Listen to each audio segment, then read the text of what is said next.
أما بعد فأعوذ بالله من الشيطان الرجيم. بسم الله الرحمن الرحيم. ألم يأن للذين آمنوا أن تخشع قلوبهم لذكر الله وما نزل من الحق ولا يكونوا كالذين أوتوا الكتاب من قبل فطال عليهم الأمد فقست قلوبهم وكثير منهم فاسقون. اعلموا أن الله يحيي الأرض بعد موتها قد بينا لكم الآيات لعلكم تعقلون. إن المصدقين والمصدقات وأقرضوا الله قرضا حسنا يضاعف لهم ولهم أجر كريم. والذين آمنوا بالله ورسله أولئك هم الصديقون والشهداء عند ربهم لهم أجرهم ونورهم. والذين كفروا وكذبوا بآياتنا أولئك أصحاب الجحيم. صدق الله العظيم. وعن علي رضي الله تعالى عنه قال لي رسول الله صلى الله عليه وسلم فيك مثل من عيسى على نبينا وعليه الصلاة والسلام أبغضته اليهود حتى بهتوا أمه وأحبته النصارى حتى أنزلوه بالمنزلة التي ليست له. ثم قال يهلك في رجلان محب مفرط يقرضني بما ليس فيه ومبغض يحمله شنعاني على أن يبهتني. رواه أحمد رحمه الله. رب اشرح لي صدري ويسر لي أمري واحلل عقدة من لساني يفقهوا قولي. اللهم ربنا ألهمنا رشدنا واعذنا من شرور أنفسنا.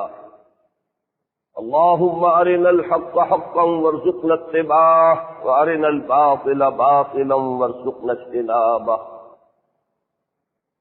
حضرات، جو موضوع زیر بحث ہے وہ اصلاً قرآن مجید میں منعم علیہم گروہوں کا ذکر آیا ہے.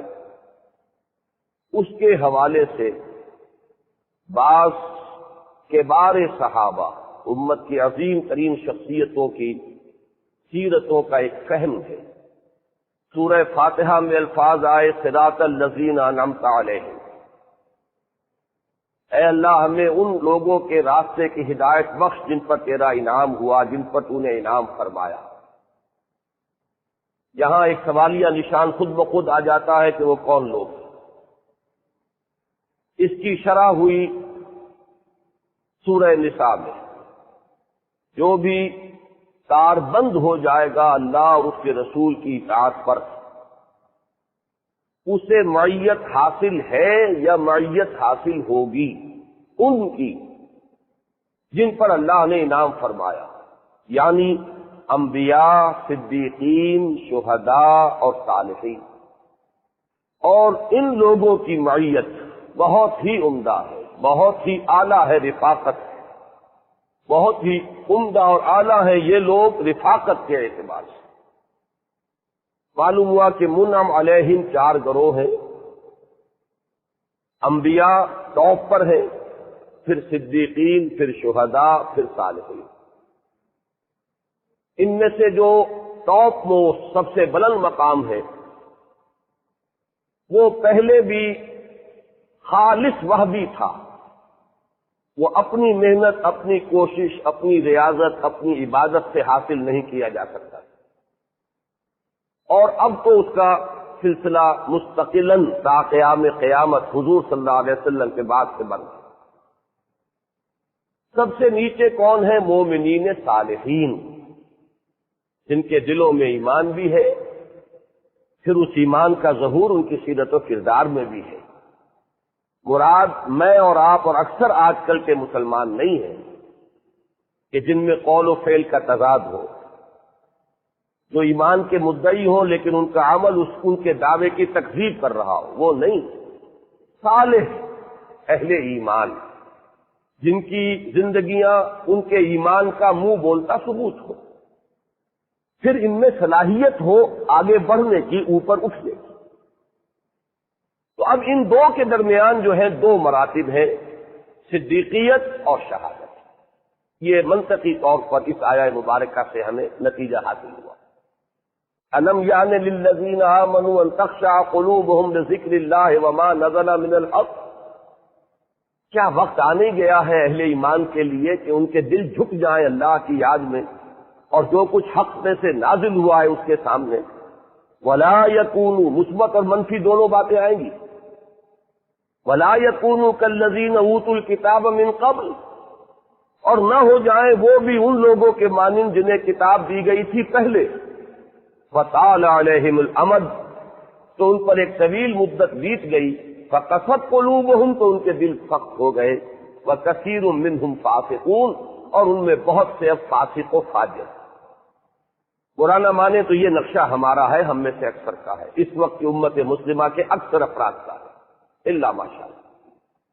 لیکن اس کا شعور دلا کے اصل مقصد کیا ہے؟ جھنجھوڑنا کہ عمل پر آمادہ ہو جائے۔ اگلی آیت میں مایوسی کا دروازہ بند کیا، اعلموا ان اللہ یحیی الارض بعد موتها، جان لو اللہ تعالیٰ زمین کو اس کی موت کے بعد زندہ کر دیتا ہے۔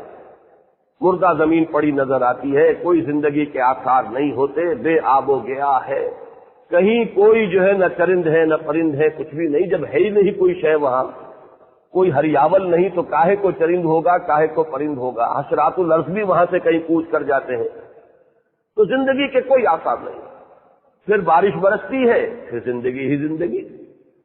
مجھے ہمیشہ اس موقع پر جگر کا وہ شعر یاد آتا ہے جو ان کے آخری دور کا جو ساقی نامہ ہے، بڑا پاکیزہ ساقی نامہ، ان میں انہوں نے اپنی دو جو زندگی کے ادوار ہیں دو، ان کا بڑا تقابل کیا ہے۔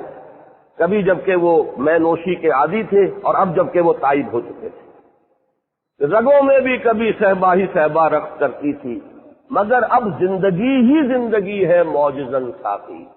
ایک معنی وہ تھا، اب اور معنی یہ ہے۔ تو پہلے ویرانی تھی، اب زندگی ہی زندگی ہے۔ اس کے بعد اب تیسری آیت میں فرمایا قد بینا لکم الآیات لعلکم تعقلون، یہ دوسری آیت کا ٹکڑا رہ گیا تھا۔ ہم نے تمہارے لیے، اپنے ان لوگوں کے لیے جو عقل سے کام لے، اپنی نشانیاں واضح کر دی۔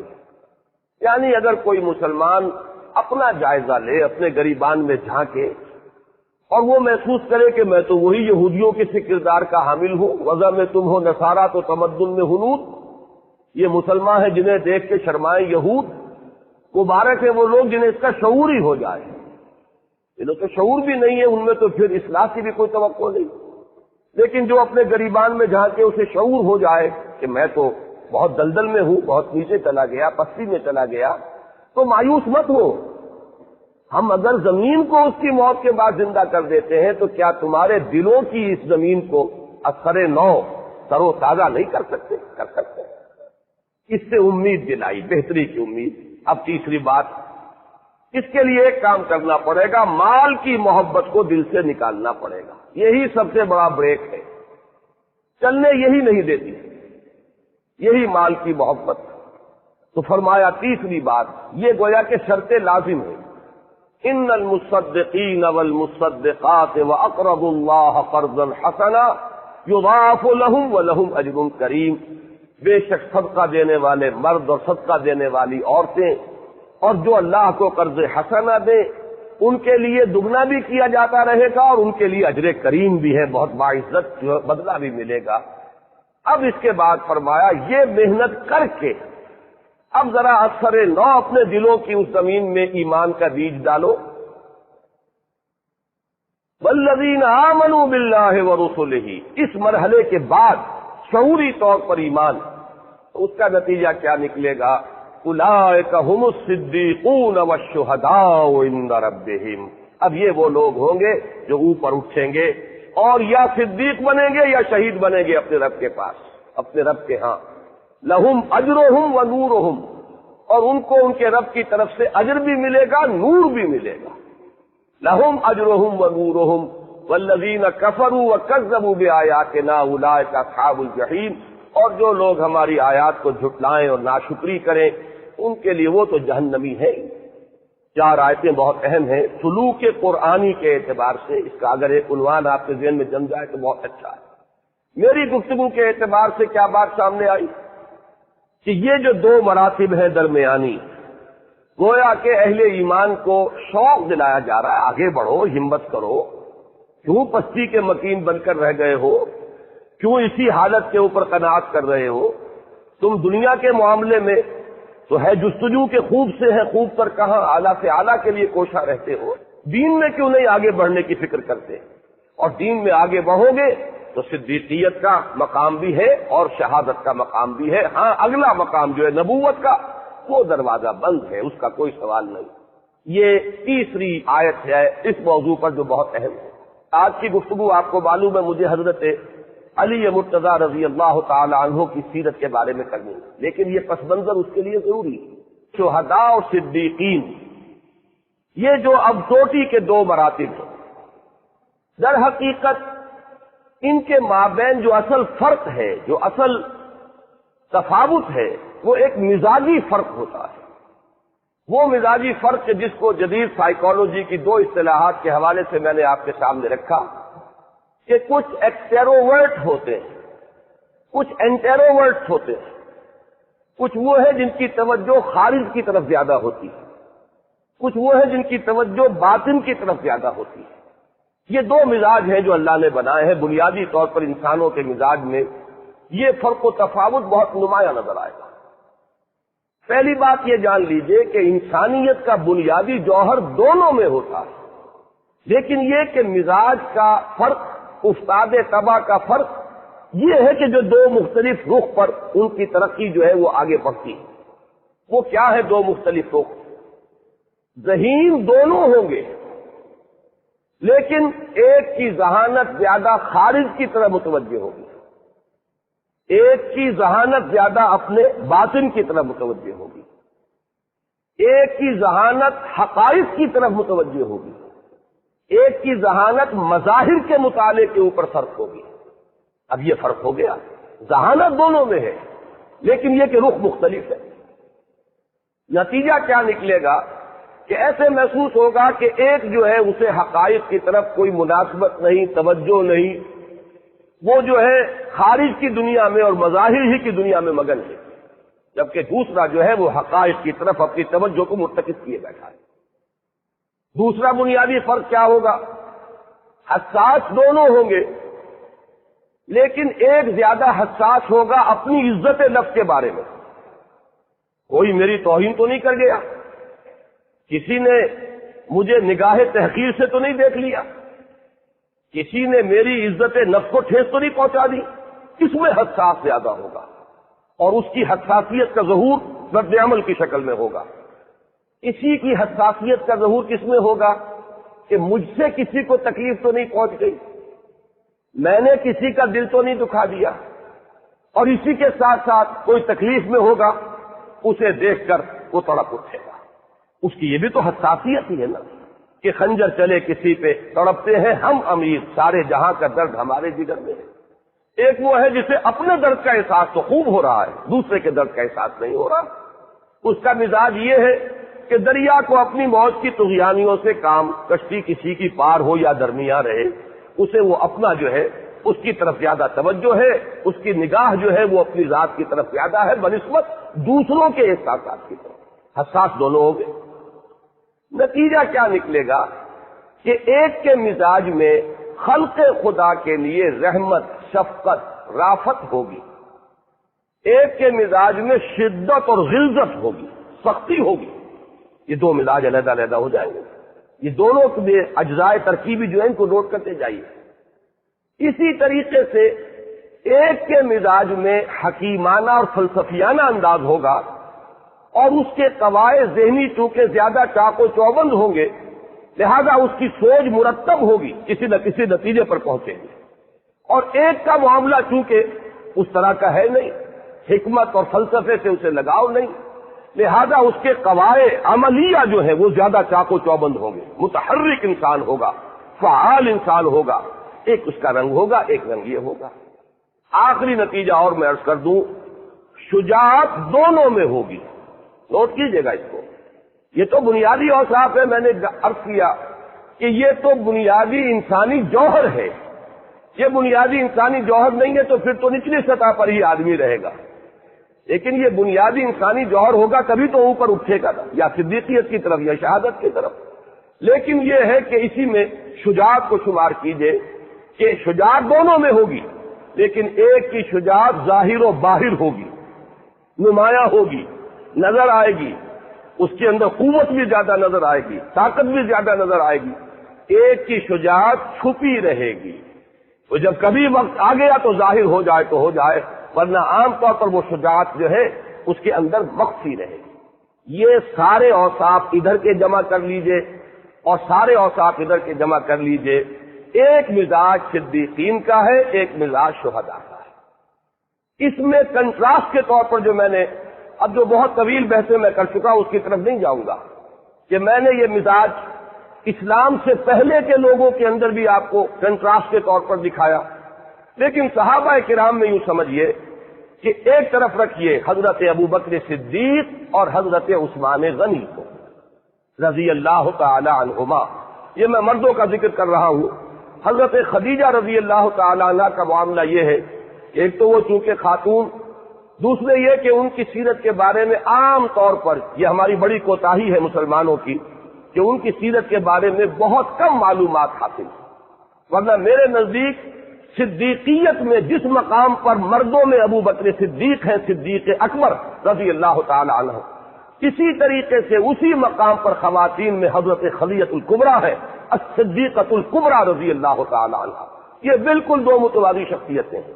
مردوں میں سے دو لے لیجئے، ابو بکر رضی اللہ تعالی عنہ، حضرت عثمان رضی اللہ تعالی عنہ، یہ صدیقین کے انتہائی نمایاں افراد ہیں۔ اور ادھر لے لیجئے حمزہ رضی اللہ تعالی عنہ اور عمر رضی اللہ تعالی عنہ، یہ شہداء کے نمایاں ترین جو ہے ہمارے جو بھی چوٹی کے صحابہ کرام ہیں ان میں سے یہ اس کردار کی مثال ہے۔ بنیادی انسانی جوہر چاروں افراد میں موجود ہے، لیکن فرق ہے دو حضرات کی 6 سال تک توجہ نہیں ہوئی کہ یہ کیا کہہ رہے ہیں محمد صلی اللہ علیہ وسلم۔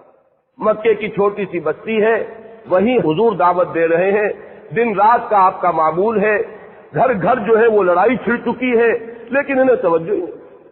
پھر یہ کہ دونوں لحاظ شجاع ہے، لڑنے بھیڑنے کے اندر بہت ماہر ہے، فنون حرب میں ان کا مقام ہے، ایک کا مشغلہ ہے شکار، سیر اور شکار۔ بالکل حضرت اسماعیل کی جو شخصیت ہے وہ اگر صحابہ کرام میں دیکھنی ہو تو حضرت حمزہ ہے رضی اللہ تعالی عنہ وعلیہ الصلاۃ والسلام۔ اور ایک کے مزاج میں پہلوانی، حضرت عمر جو ہے بڑے پہلوان تھے، باقاعدہ پہلوان۔ میں اس سلسلے کو استعارتاً بیان نہیں کر رہا، وہ کاس کے میلے جب ہوتے تھے اس میں باقاعدہ اپنی پہلوانی کا یہ مظاہرہ کیا کرتے تھے۔ تو یہ پہلوان قسم کے آدمی ہے، وہ شکاری قسم کے آدمی ہے۔ دلچسپی جو ہے وہ ان چیزوں کی طرف ہے، زیادہ سنجیدگی سے سوچا ہی نہیں کہ یہ کیا ہے، معاملہ کیا ہے، دعوت کیا ہے، اس کی دلیل کیا ہے، اسے رد کریں قبول کریں۔ یہ ان دونوں کا مزاج ہے، اور دونوں جذباتی طور پر متاثر ہوئے، جذباتی طور پر اسلام میں آئے۔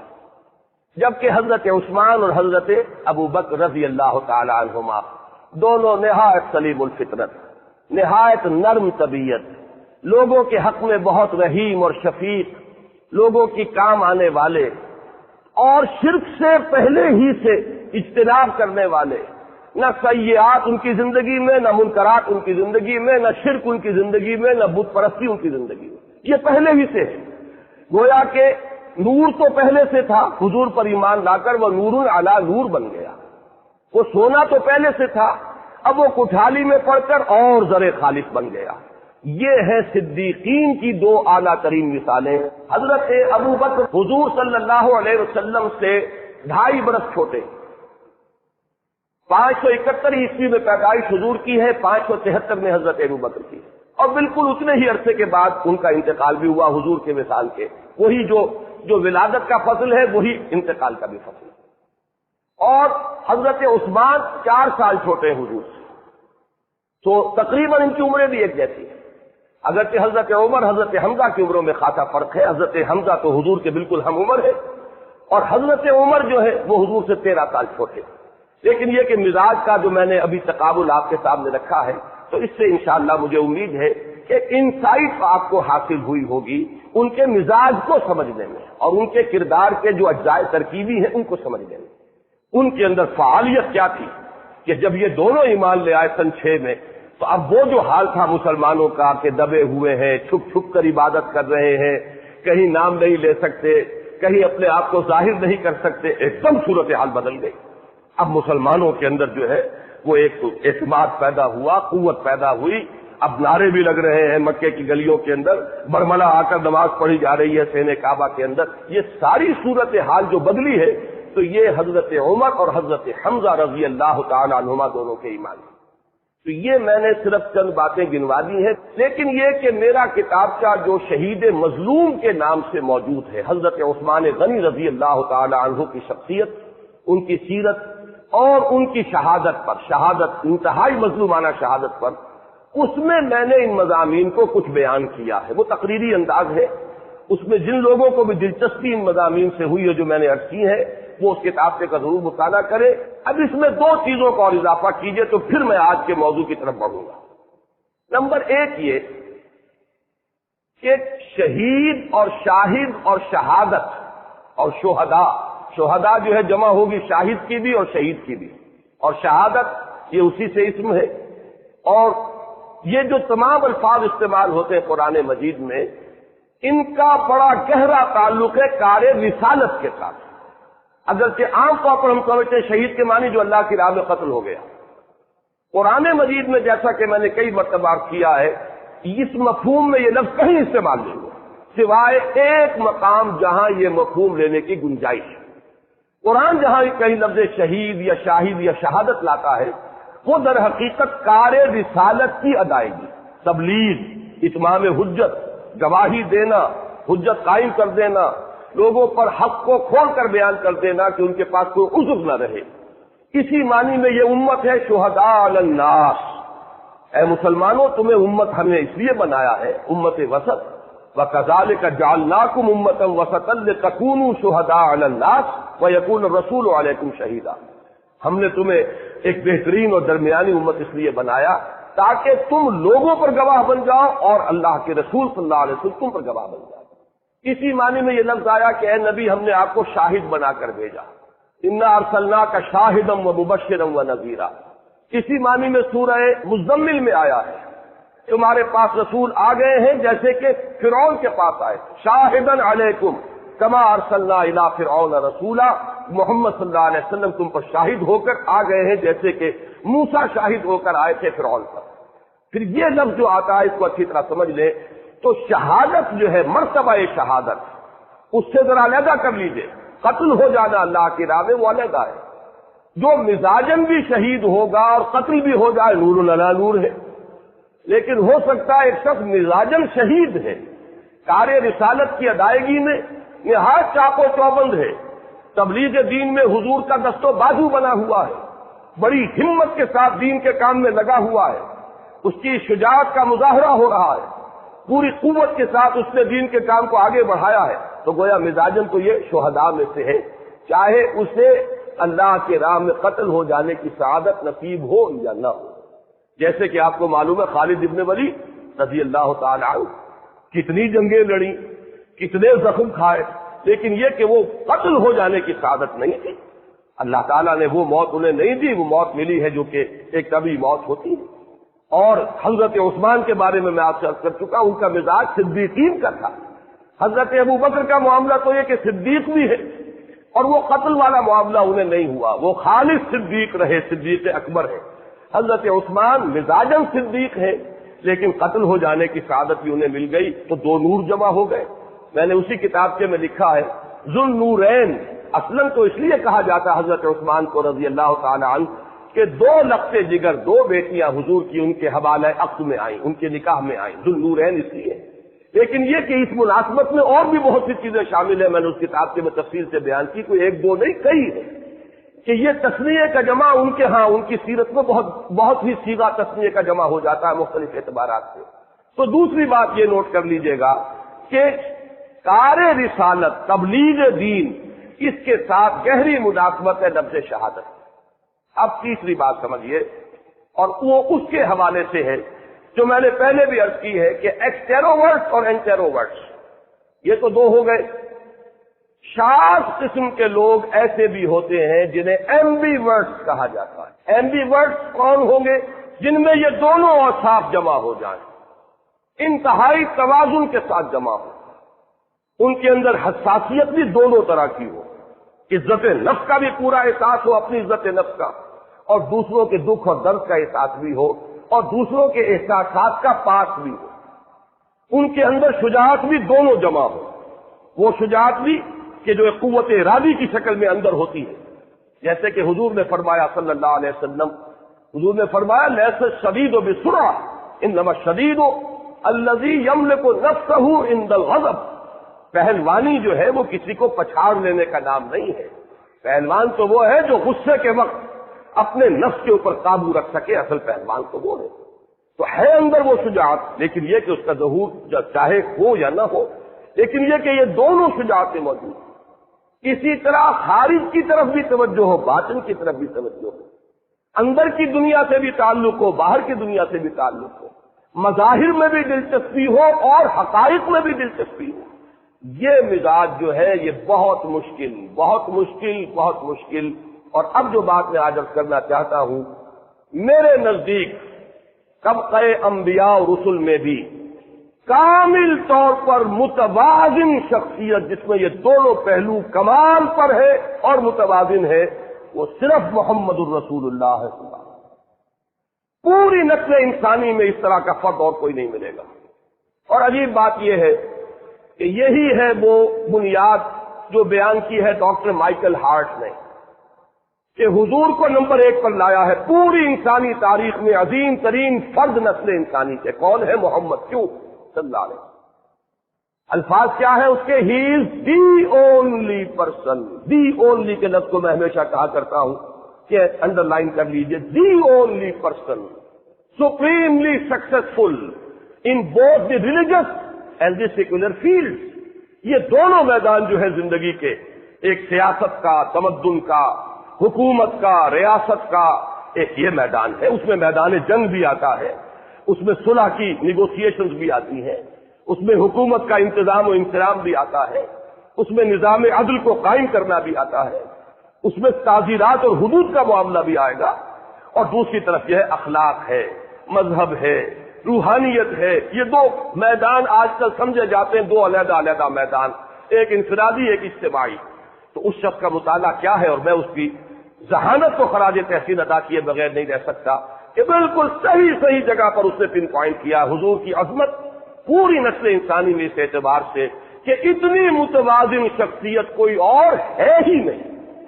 اور میں نے عرض کیا خود انبیاء اور رسل کے اندر بھی آپ دیکھیں گے بعض کا مزاج صدیقین کا ہے، بعض کا مزاج شہداء کا ہے۔ شہید ہونا بالفعل وہ جو ہے قتل فی سبیل اللہ ہو جانا، اس کی بات نہیں کر رہا، میری پوری بحث کو سمجھیے مزاج۔ بعض کے مزاج میں وہ کیفیات ہوں گی کہ جو مثلا صحابہ میں سے آپ حضرت عثمان اور حضرت ابوبکر میں پا رہے ہیں، بعض انبیاء اور رسل کے مزاج میں وہ کیفیات نظر آئے گی جو مثلا آپ حضرت عمر فاروق اور حضرت حمزہ رضی اللہ تعالیٰ عنہما میں دیکھ رہے ہیں، یہ مزاج وہاں بھی نظر آ جائیں گے۔ یہی وجہ اب نوٹ کیجئے سورہ مریم میں اللہ تعالیٰ نے قرآن مجید میں کئی مقامات پر ایسا ہوا کہ نبیوں کے ناموں کے گلدستے آپ کو ملیں گے۔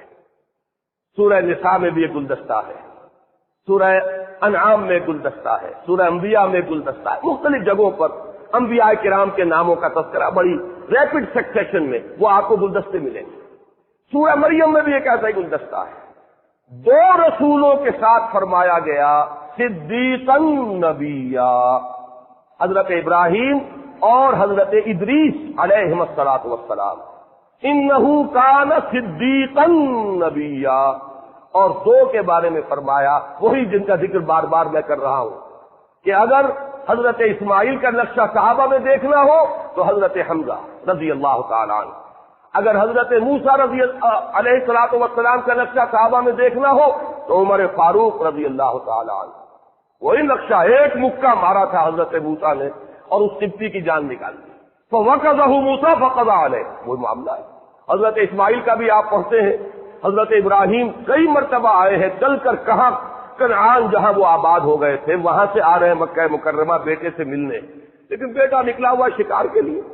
کئی دن رہے ہیں، بیٹا ہے بغیر ملے ہی واپس چلے گئے ہیں کچھ پیغام چھوڑ کر. یہ آپ نے سنے ہوں گے واقعات، جیسے حضرت حمزہ کے بارے میں آتا ہے کہ تیر کمان اور تلوار لیا اور نکل گئے، اور صحرا کے اندر کئی دن جو ہے وہ شکار، کہیں شیروں سے پنجہ آزمائی ہو رہی ہے، کہیں اور کچھ ہو رہا ہے. یہ ان کا جواب تھا. تو جو نقشہ جو سیرت کا آپ کو نظر آئے گا انبیاء کرام میں سے حضرت اسماعیل کا، وہ حضرت حمزہ کا ہے صحابہ کرام میں. جو حضرت موسیٰ کا ہے انبیاء کرام میں، وہ آپ کو نظر آئے گا حضرت عمر کا صحابہ کرام میں. تو یہ معاملہ جو ہے ان دونوں کے لیے سورہ مریم میں فرمایا انہ کان رسولا نبیا. اب رسول کا میں عرض کر چکا ہوں کہ رسالت کی جو مناسبت ہے وہ لفظ شہادت کے ساتھ ہے. یہ دونوں وہ ہیں جن کے مزاج میں شہادت والا جو ہے عنصر وہ غالب ہے. حضرت ابراہیم اور حضرت ادریس، ان کے اندر وہ صدیقیت کا رنگ نمایاں ہے. اسی طرح حضرت یوسف علیہ السلام وہ بھی صدیق تھے. چنانچہ سورہ یوسف میں آپ دیکھیں گے کہ ان سے خطاب بھی کیا ہے جیل کے ساتھیوں نے، یوسف ایھا الصدیق، یہ صدیق کا لفظ وہاں استعمال ہوا ہے. یہ بات اچھی طرح نوٹ کر لیجئے، اور یہ بھی نوٹ کر لیجئے چونکہ نبوت اور رسالت خواتین کے لیے نہیں، وہ آخری درجہ جو ہے اللہ تعالیٰ نے صرف مردوں کے لیے رکھا ہے. تو جو اعلیٰ ترین درجہ ہے خواتین کا وہ صدیقیت ہے، اور حضرت مریم کے لیے یہی لفظ آیا امہ صدیقہ. حضرت عیسیٰ علیہ السلام کی والدہ صدیقہ تھی، اس لیے کہ یہ بلند ترین مرتبہ ہے. تو یہاں تک بات سمجھ لیجئے. اب آئیے حضرت علی رضی اللہ تعالیٰ عنہ کے مزاج کی ساخت، ان کی طبیعت کو سمجھیے، ان کی سیرت کے عناصر کیا ہے اس کو سمجھیے، اور ان کی عظمت کیا ہے اس کو پہچانیے. میں نے حضرت علی مرتضیٰ کے نام کے ساتھ رضی اللہ تعالی عنہ ایک لفظ کا اضافہ کیا، مثیل عیسیٰ. ان میں حضرت عیسیٰ کی سی ایک کیفیت پائی جاتی ہے، مثال ہے وہ حضرت عیسیٰ کی. بہت سے حضرات اچھے بھلے پڑھے لکھے لوگ، دینی مزاج رکھنے والے، وہ بھی چونک گئے، آج تک یہ لفظ نہیں سنا. یہ تو ان کے غالی عقیدت مندوں نے بھی کبھی آج تک استعمال نہیں کیا، یہ تم کہاں سے لفظ لے آئے؟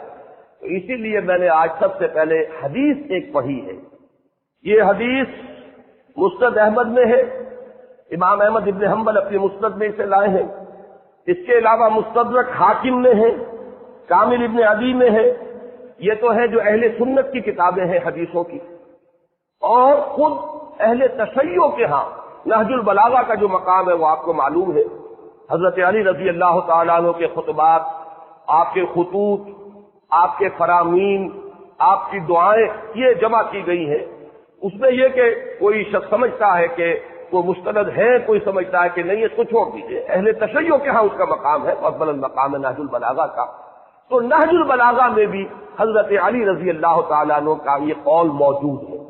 گویا کہ اس کی صحت پر اہل سنت اور اہل تشیع دونوں متفق ہو گئے. میں وہ بات کہہ رہا ہوں کہ جس میں کوئی اختلاف اور اختلاف نہیں. یہ ایک حدیث ہے جو میں نے آپ کو پڑھ کر سنائی، یہ مسند احمد کی روایت ہے اور مشکات شریف کے اندر بھی موجود ہے. راوی اس کے خود حضرت علی ہیں رضی اللہ تعالیٰ عنہ. میں نے آپ کو سنایا تھا، پھر الفاظ سن لیجئے، ایک لفظ غور سے سنیے. عن علی رضی اللہ عنہ، روایت ہے حضرت علی مرتضیٰ رضی اللہ تعالی عنہ سے، قال، انہوں نے فرمایا، قال لی رسول اللہ صلی اللہ علیہ وسلم، کہ رسول اللہ صلی اللہ علیہ وسلم نے مجھ سے یہ فرمایا. حضور نے یہ ارشاد فرمایا خود حضرت علی سے انہیں خطاب فرماتے ہوئے. کیا فرمایا؟ فیک مثل من عیسیٰ، اے علی تمہارے اندر ایک مثال ہے عیسیٰ کی علیہ الصلوۃ والسلام. اب وہ کیا مثال ہے، کیا مشابہت ہے، کس پہلو سے حضرت علی مثیل عیسیٰ ہے رضی اللہ عنہ وعلیہ الصلوۃ والسلام. میں جب دونوں نام میرے جملے میں آ جائیں گے تو ایک صحابی ہے ان کے لیے رضی اللہ تعالی عنہ کے الفاظ کہوں گا، ایک رسول ہے، نبی ہے ان کے لیے علیہ الصلوۃ والسلام. فی کا مثل من عیسیٰ. اب اس کی تشریح حضور نے جو فرمائی، اب غزتہ الیہود حتی بہتوا امہ، ان سے انتہائی بغض رکھا یہودیوں نے، انتہائی دشمنی کی. بغض کا لفظ جو ہے یہ بہت ہی عربی کے اندر بہت جامع لفظ ہے. انہیں ایک دلی دشمنی تھی حضرت عیسیٰ کے ساتھ، اور اس دشمنی میں کہاں تک چلے گئے آپ کو معلوم ہے کہ حضور فرمایا بہت امہ، کہ انہوں نے اس دشمنی میں اس حد تک انتہا کر دی کہ ان کی والدہ پر بدکاری کی تہمت لگائی. کس پر؟ حضرت مریم پر، جن کے لیے میں نے ابھی عرض کیا کہ قرآن مجید ان کو سند دیتا ہے وَأُمُّهُ صِدِّيقَةٌ، جو نبوت کے بعد بلند ترین درجہ ہے نسل انسانی کا، نوع انسانی کے اندر، وہ اس پر فائز ہے حضرت مریم علیہ الصلوۃ والسلام. حتیٰ بہت امہ، اسی لیے جب یہ لوگ آتے ہیں، ویسے تو آج کل یہ بہت محتاط ہیں یہودی، کیونکہ اس وقت تو عیسائیوں کے سہارے ہی دنیا میں ان کا وجود ہے، تو اپنی ان چیزوں کو بربلا کہتے نہیں ہیں، پھر بھی کبھی کبھی وہ اس کا پورا اظہار کرتے ہیں. انہوں نے ایک پکچر بنائی تھی سن آف مین، اور امریکہ میں چلی ہوئی، یعنی یہ کہ انہوں نے کہا کہ حضرت مسیح یہ جو ہے انسان کے بیٹے ہیں. اب انسان کے بیٹے کہنے کا مطلب کیا؟ شادی تو ان کی ہوئی نہیں، حضرت مریم سلام علیہا کی شادی تو ہوئی نہیں، تو پھر اس کے معنی کیا ہے؟ اگر کسی انسان کے نطفے سے ہے تو نتیجہ کیا نکلا؟ باقی نتیجہ جو ہے وہ خود چھوڑ دیتے ہیں کہ اب یہ انسان جو ہے خود اس کی خانہ پوری کرے. باقی یہ کہ جو اپنے ہاں کی مجالس میں جو کچھ حضرت مسیح کے بارے میں کہتے رہے اور کہتے ہیں، اس کا تو میں یہاں بہرحال نقل کفر نہ باشد، میں اس کا جو نقل کرنے کا بھی یہاں کام نہیں کرنا چاہتا. اچھا، ایک انتہا پر تو یہودی چلے گئے، دوسری انتہا پر حضور نے فرمایا وَأَحَبَّتْهُ النَّصَارَىٰ، اور نصارہ نے ان سے انتہائی محبت کی.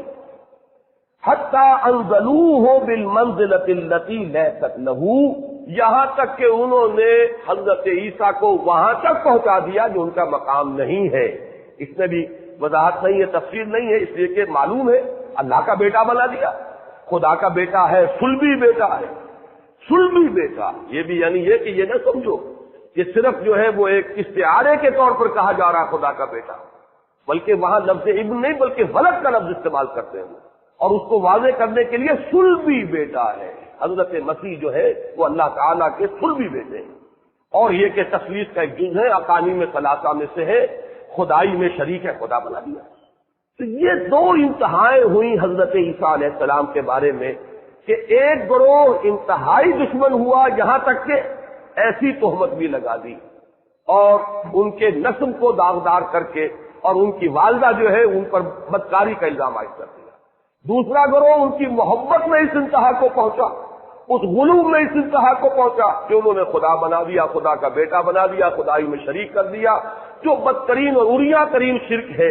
اللہ کی ذات میں کسی کو شریک کر دینا، اس شرک کے جناب میں جرم کے مرتکب ہو گئے. یہاں پر حضور کا فرمان تو ختم ہوا.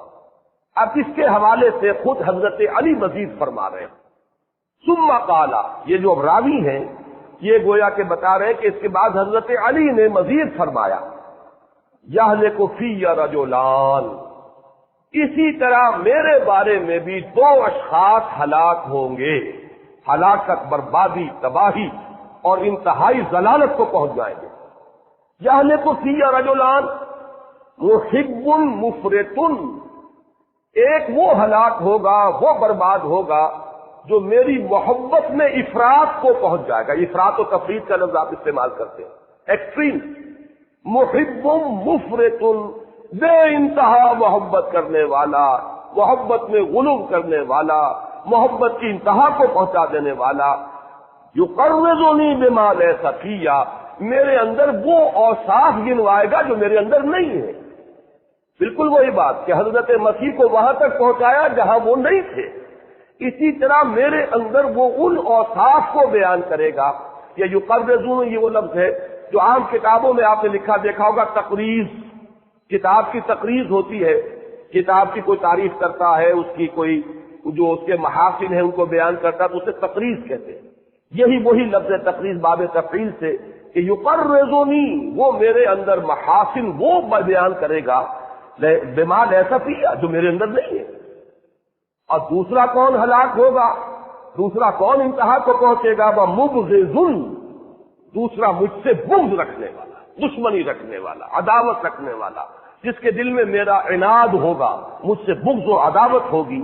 یحملہ شنآنی علی ان یبہتنی، اور اسے میری دشمنی یہاں تک پہنچا دے گی کہ وہ مجھ پر بہتان لگائے گا، میرے مجھ کے اوپر وہ جرائم جو ہے وہ مجھ سے منسوخ کرے گا کہ جو جس کا کوئی سوال ہی نہیں، جس سے اللہ نے مجھے پاک و صاف رکھا ہے۔ یہ ہے وہ حدیث جس کے حوالے سے میں نے اپنی آج کی گفتگو کا عنوان بنایا مسیح عیسیٰ۔ اب حضور صلی اللہ علیہ وسلم کے اس قول مبارک کی شرح آپ اپنے سامنے آنکھوں سے دیکھیں۔ ایک انتہا عبداللہ ابن سبا یہودی، جو اس امت مسلمہ کے اندر بالکل وہ جس کو سینٹ کہا جاتا ہے، میرے نزدیک جو شیطان تھا، پولوس، سینٹ پال جس کو کہا جاتا ہے، اس کا بروز ہے، اسی کا ظہور ہوا ہے۔ اس کی شکل کے اندر عبداللہ ابن سبا، اس نے یہ عقیدہ پھیلایا، اس حد تک آگے گئے کہ انہوں نے تو پھر بھی خدا کا بیٹا کہا تھا اور اس نے خدا قرار دیا، ایبسولوٹلی کلیئر ورڈز میں کہ یہ خدا ہے، گاڈ انکارنیٹ ہے، خدا ان میں حلول کر چکا ہے۔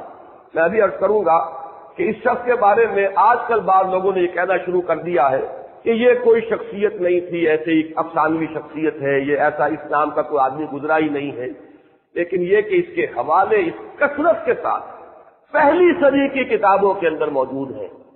اور میں خاص طور پر جس کا ذکر کرنا چاہتا ہوں کہ جیسے ہمارے ہاں حدیث کی کتابیں ہیں، بخاری مسلم، صحیح بخاری صحیح مسلم، ایسے ہی مطلب یہ کہ اہل تشیع کی کتابیں ہیں، کافی ہے۔ اس طرح ہمارے ہاں اسماء الرجال کی کتابیں، جو روات ہیں، راوی ہیں، ان کے حالات کے بارے میں کتابیں ہیں، اسی طریقے سے اسماء الرجال جو ہے اہل تشیع کے ہیں۔ ان کے ہاں اسماء الرجال کی جو سب سے مستند کتاب ہے اس کا نام ہے رجال کشی۔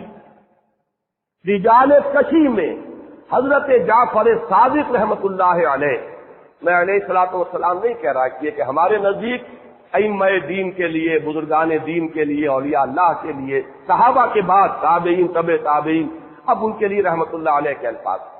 تو حضرت جعفر صادق رحمت اللہ علیہ، ان کے متعدد اقوال منقول ہیں، اور یہاں تک رجال کشی کے اندر موجود ہے کہ حضرت علی نے نہ صرف اس شخص کو بلکہ اس کے بہت سے ساتھیوں کو زندہ آگ میں جلوایا ہے، کہ یہ ماننے کے تیار نہیں تھا۔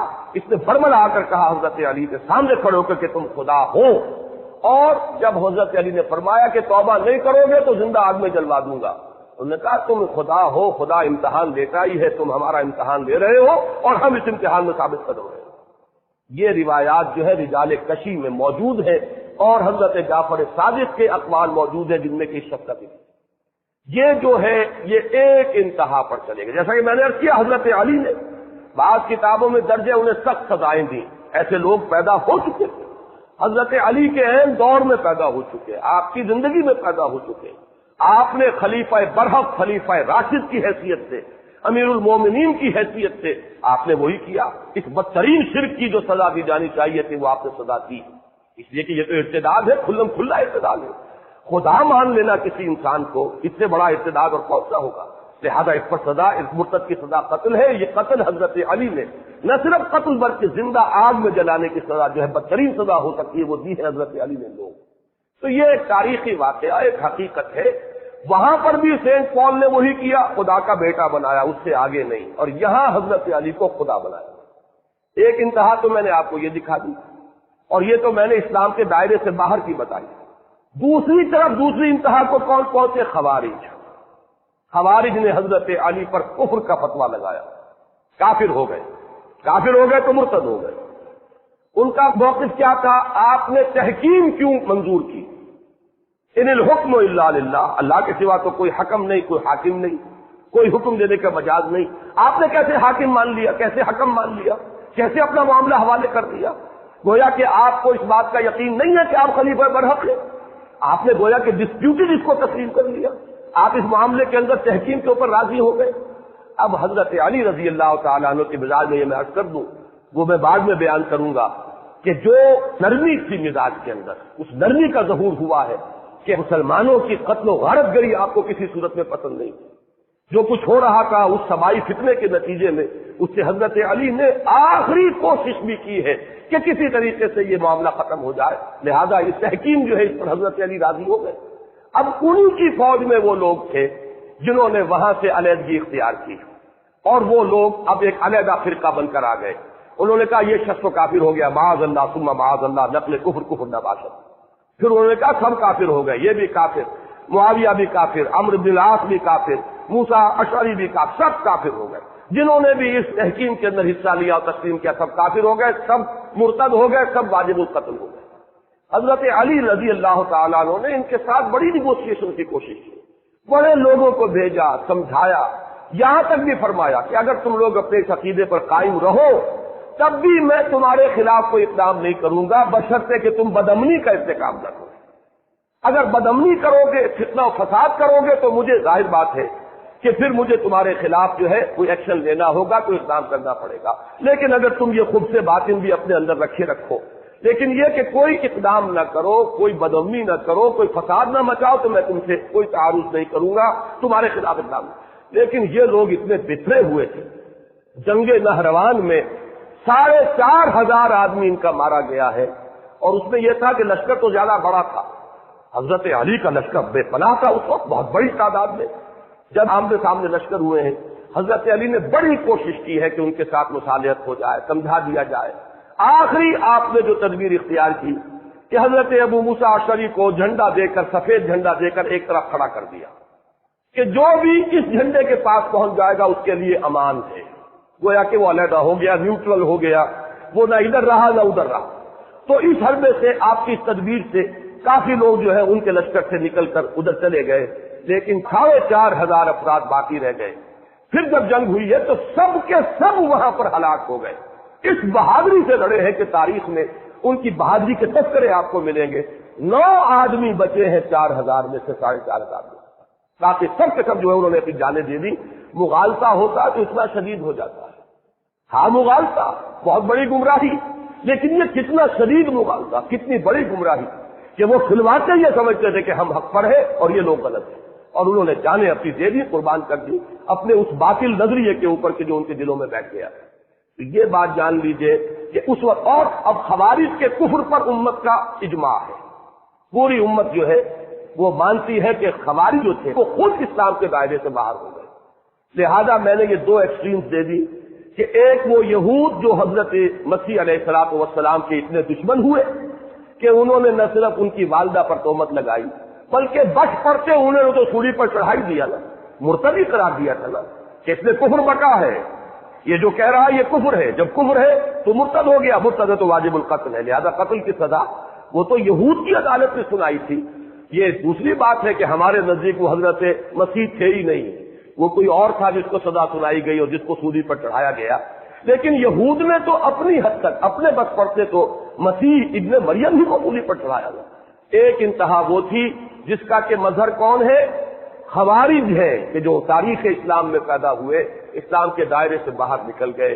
ایک جگہ الفاظ آتے ہیں اسلام سے ایسے نکل گئے جیسے کہ تیر کمان سے نکل جاتا ہے۔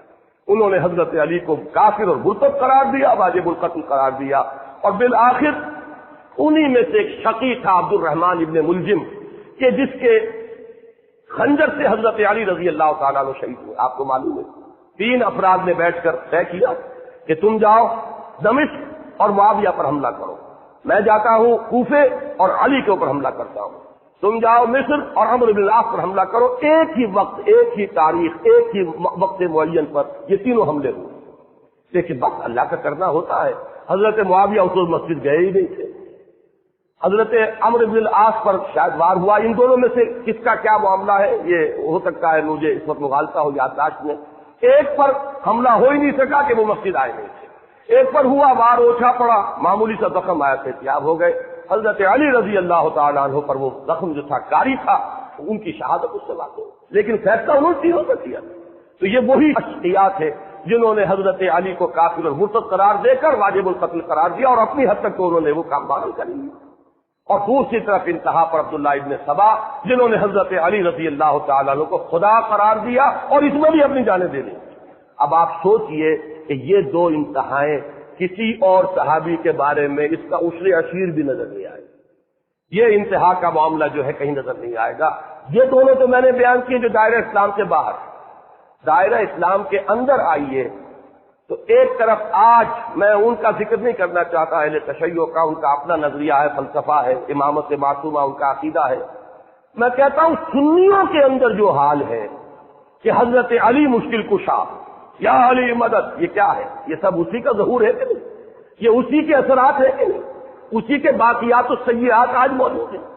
حالانکہ آپ سوچئے کہ کوئی یا محمد مدد نہیں کہتا، سوچے کوئی سنی کہ کیا حضرت علی حضرت محمد سے بھی اونچے ہیں رضی اللہ تعالیٰ عنہ و صلی اللہ علیہ وسلم، لیکن کوئی کبھی نہیں کہے گا یا محمد تک تو بات جاتی ہے، لیکن یا محمد مدد سنا آج تک کبھی؟ محمد مشکل کشا سنا آج تک کبھی؟ صلی اللہ علیہ وسلم کہ علی مشکل کشا اور یا علی مدد، یہ ہمارے جہلا کے اندر جو یہ بات پھیلی ہوئی ہے یہ اسی کے اثرات ہیں، یہ در حقیقت اسی کے یہ باقیات السیئات ہیں کہ جو ہمارے عوام کے اندر جہلا کے اندر پھیلے ہوئے۔ اور اسی طریقے سے اگر آپ ادھر دیکھیں گے غلو حضرت علی کی دشمنی میں، تو جنہیں ناسبی کہا جاتا ہے، ہمارے ہاں بھی ایک طبقہ ایسا موجود ہے جو ایک رد عمل کا شکار ہو کر حضرت علی کو سب و شتم کا ہدف بناتا ہے، حضرت علی پر تہمتیں لگاتا ہے، حضرت علی کے بارے میں کہتا ہے کہ وہ امیدوار تھے خلافت کے، ان کے اندر امیدواری تھی۔ حضرت علی کے بارے میں یہ کہتا ہے کہ ان کا کوئی کسی درجے میں بھی معاذ اللہ ثم معاذ اللہ ان کا بھی ہاتھ تھا حضرت عثمان کی شہادت میں۔ بدقسمتی سے ایسے لوگ بھی موجود ہیں میرے نزدیک، یہ لوگ چاہے وہ اپنے آپ کو سنی کہتے ہوں، در حقیقت سنی نہیں، یہ بھی وہی کام کر رہے ہیں کہ جو عبداللہ ابن سبا نے کیا تھا۔ ہدف تو ایک ہی ہے، صحابہ کو متہم کر دو، صحابہ کی سیرتوں کے اوپر داغ لگا دو۔ اصل داغ کہاں لگا؟ محمد الرسول اللہ کی ذات پر لگا۔ یہ صحابہ ہے کون؟ یہ تو محمد کی تربیت کا شاہکار ہے صلی اللہ علیہ وسلم۔ حضور کی دعوت اور تعلیم اور تلقین اور تربیت اور تزکیے کے اعلیٰ ترین نمونے کون ہیں؟ یہ تو صحابہ کرام ہیں۔ درخت اگر اپنے پھل سے پہچانا جاتا ہے تو انہی سے تو پہچانے جائیں گے محمد صلی اللہ علیہ وسلم۔ آپ ایک عام کلاس کے اندر بھی جاتے ہیں تو اگر کلاس کا رزلٹ اچھا ہے تو کریڈٹ کسے دیتے ہیں؟ اس کے استاد کو۔ اور کلاس کا رزلٹ خراب آ رہا ہے بحثیت مجموعی تو کس کو آپ مورد الزام ٹھہرائیں گے؟ اس کے استاد کو۔ تو معاملہ در حقیقت یہ ہے کہ ناوک نے تیرے سید نہ چھوڑا زمانے میں، کوئی چاہے ابو بکر عمر اور عثمان کی سیرت کو داغدار کرے، چاہے حضرت علی کی سیرت کو داغدار کرے، بات تو ایک ہی ہے، چاروں اسی درخت کے پھل ہیں۔ چاہے ادھر سے تیر چلا دو چاہے ادھر سے تیر چلا دو، تیر تو پہنچے گا محمد الرسول اللہ کی ذات پر۔ ہاں یہ حکمت ہے، یہ ذہانت ہے کہ براہ راست حضور کو اگر کئی ہدف بنائیں گے تو شاید خون کی ندیاں بہہ جائیں، ذرا اسے نیچے اتر کر، یہ بڑی ایک بہت ترکیب اچھی ہے جو سوچی عبداللہ ابن سبا نے اور اس کے جو بھی ساتھی تھے کہ اس طریقے سے صحابہ کی سیرتوں کو مشکوک بنا دو تو در حقیقت تو جو بات آئے گی، زد آئے گی، ناوک نے تیرے سید نہ چھوڑا زمانے میں، کہاں جائے گا یہ تیر تو جائے گا محمد الرسول اللہ۔ لہذا جو بھی یہ شک کرتا ہے، چاہے وہ حضرت عثمان کی سیرت پر حملہ کرے چاہے حضرت علی کی سیرت پر حملہ کرے، بات تو ایک ہی ہے۔ چاہے کوئی شخص جو ہے وہ عمر اور ابو بکر رضی اللہ تعالیٰ عنہما کی سیرتوں کو داغدار کرے، چاہے حضرت علی، حضرت حسن، حضرت حسین کی سیرتوں کو داغدار کرے، بات تو وہی جائے گی۔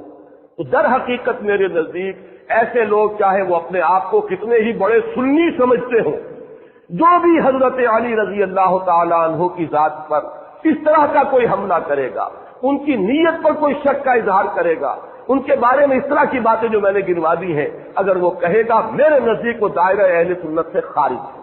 بات چاہے وہ اپنے آپ کو کتنا ہی بڑا سنی سمجھتا ہو، بات وہ کر رہا ہے جو اصل میں گویا کہ اعلی کار بن گیا ہے وہ حضور کے دشمنوں کا اور حضور کے صحابہ کے دشمنوں کا۔ اس لیے کہ جیسے ابو بکر عمر عثمان صحابہ ہے رسول کے صلی اللہ علیہ وسلم، ویسے ہی حضرت علی رضی اللہ تعالی عنہ یہ بھی صحابی ہے محمد الرسول اللہ صلی اللہ علیہ وسلم۔ تو ایک بات تو میں نے اس حدیث کے حوالے سے بیان کرنی تھی، وہ میں نے آپ حضرات کے سامنے رکھ دی۔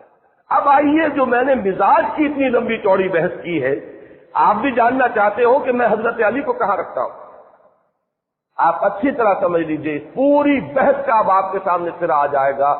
میرے نزدیک صحابہ کرام میں ایمبی ورڈ شخصیت حضرت علی کی ہے رضی اللہ تعالیٰ عنہ، جامع الصفات، جن کے اندر یہ دونوں رنگ موجود ہیں۔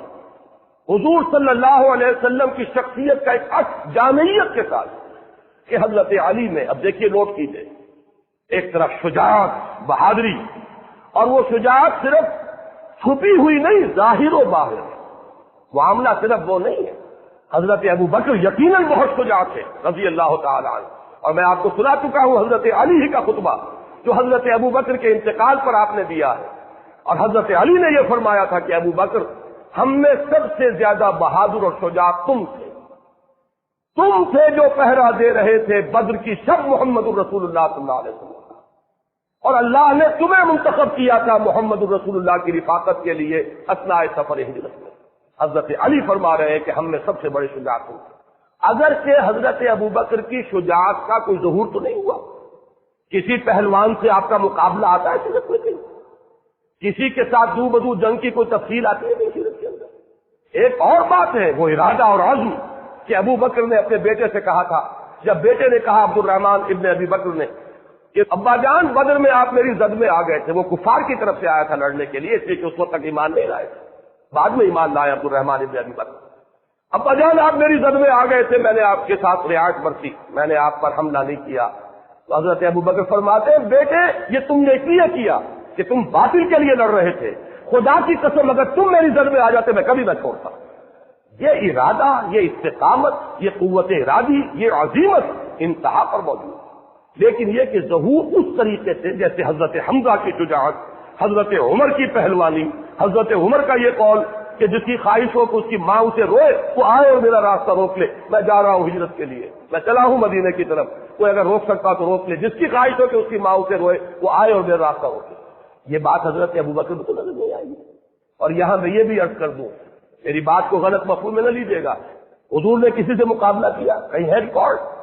حضور نے دو بدی جنگ کی کسی کے ساتھ؟ نہیں، لیکن تمام نوع انسانی میں اشجاع سب سے زیادہ بہادر محمد الرسول اللہ صلی اللہ علیہ وسلم۔ اگر بہادری کوئی اعلیٰ وصف ہے تو کیا محمد الرسول اللہ صلی اللہ علیہ وسلم کی ذات مبارک میں وہ سب سے بڑھ کر نہیں ہوگی؟ ہے، اور اس کا ظہور ایک موقع پر ہوا ہے، وہ موقع ہے حنین کا، کہ جب کہ عام بھگدڑ مچ گئی ہے، لوگ دوڑے جا رہے ہیں، حضور اس وقت اپنی سواری سے اترے ہیں، علم ہاتھ میں لیا ہے، رج پڑھا ہے، زندگی میں غالباً پہلی اور آخری مرتبہ رج پڑھا ہے، انا النبی لا کذب انا ابن عبد المطلب۔ اور اگر ظاہر بات ہے، میرا گمان غالب یہ ہے کہ یہ خود حضور ہی نے کہا، اسی وقت موضوع کیا، گویا کہ یہ واحد شعر ہے جو حضور صلی اللہ علیہ وسلم نے پوری اپنی زندگی میں کہا، لیکن یہ کہ اس وقت وہ شجاعت سامنے آئی۔ تو شجاعت ایک ہوتی ہے چھپی ہوئی، ایک ہوتی ہے ظاہر و باہر۔ تو حضرت علی رضی اللہ تعالیٰ عنہ میں وہ شجاعت صرف چھپی ہوئی نہیں، ظاہر و باہر شجاعت، نمایاں شجاعت، وہ شجاعت جو بدر میں ظاہر ہو رہی ہے، جبکہ شیبہ ابن ربیعہ وہ بھی حضرت علی کے ہاتھوں واصل جہنم ہوا، اور ولید ابن عتبہ ابن ربیعہ چچا بھتیجے دونوں جو ہے حضرت علی کے ہاتھوں واصل جہنم ہو رہے ہیں، اور جو عتبہ ابن ربیعہ تھا ولید کا باپ اور شیبہ کا بھائی وہ حضرت حمزہ کے ہاتھ سے واصل جہنم ہوا۔ پہلا مقابلہ ہوا اس میں حضرت علی نمایاں، جنگ احزاب ہے اس میں حضرت علی نمایاں ہے۔ عمرو ابن عبد مد بہت بڑا پہلوان، 90 برس کی عمر تھی اس بدبخت کی جب یہ مقابلہ ہوا ہے، لیکن پورے عرب میں کوئی تصور نہیں کر سکتا تھا کہ اس سے مقابلہ کر سکتا ہے۔ آپ نے پڑھا ہوگا، سنا ہوگا وہ واقعہ کہ جب وہ مبارزت کے لیے آیا ہے کہ ہے کوئی جو میرا مقابلہ کرے، اور ظاہر بات ہے کہ اس وقت جو ہے ایک دفعہ سناٹا طاری ہو گیا، حضرت علی آگے بڑھے کہ میں مقابلہ کروں گا، وہ ہنسا، تم میرا مقابلہ کرنے آئے ہو، نام کیا ہے؟ وہ جو بھی استہزاء کا انداز ہوتا ہے۔ پھر اس نے کہا کہ میری یہ عادت رہی ہے کہ میں جب بھی کسی سے مقابلہ ہوتا ہے اس کی 3 خواہشات میں سے ایک ضرور پوری کرتا ہوں، ذرا کہو تمہاری کیا خواہش ہے؟ حضرت علی نے فرمایا میری خواہش اولین یہ ہے کہ تم ایمان لے آؤ۔ لا حول ولا قوت، اس نے کہا اس کا کوئی سوال نہیں۔ اچھا تو دوسری خواہش یہ ہے کہ میدان جنگ سے چلے جاؤ۔ وہ ہنسا، یہ میرے لیے کبھی نہیں ہو سکتا۔ اب حضرت علی نے جو وار کیا ہے یہ ان کی ذہانت اور فطانت کا بھی ایک بہت بڑا مظہر ہے۔ فرمایا پھر تیسری خواہش یہ کہ آؤ اور مقابلہ کرو۔ اس پر وہ بہت چکا رہ گیا کہ میں نہیں سمجھتا تھا کہ روئے زمین پر کوئی شخص یہ خواہش بھی لے کر میرے سامنے آ سکتا، اور ایک بار میں ختم ہوا حضرت علی کے رضی اللہ تعالیٰ۔ عمرو ابن عبد مد، اسی طرح خندق کا معاملہ، تبوک کا قلعہ سب سے زیادہ سخت تھا، کچھ اور جو گڑھیاں تھی فتح ہو گئی تھی، وہ تھا جو اڑا ہوا تھا، وہ حضرت علی رضی اللہ تعالیٰ عنہ کے ہاتھوں اللہ نے فتح کرایا۔ تو یہ ظاہر و باہر شجاعت، وہ قواعد عملیہ حضرت علی رضی اللہ تعالیٰ عنہ کے وہ بھی ہیں۔ دوسری طرف حضرت علی شعر و ادب میں اونچا مقام رکھتے ہیں، فصاحت و بلاغت کی معراج پر ہے، یقیناً افصح العرب ہے محمد صلی اللہ علیہ وسلم. حضور کا اپنا قول ہے انا افصح العرب، لیکن یہ کہ حضور کے بعد فصاحت و بلاغت، خطابت، شاعری، اس میں صحابہ کرام میں ظاہر بات ہے حضرت علی کے آس پاس آنے والا کوئی نہیں. یہ بات اپنی جگہ پر ہے، ہم تسلیم کرتے ہیں. تو اچھی طرح سمجھ لیجئے اسی طریقے سے آپ کے علم میں ہونا چاہیے کہ عربی گرامر کے موجد حضرت علی ہیں. پھر یہ کہ پورے خلافت راستہ میں سارے سیکریٹریٹ کو آرگنائز کرنے والے حضرت علی ہیں.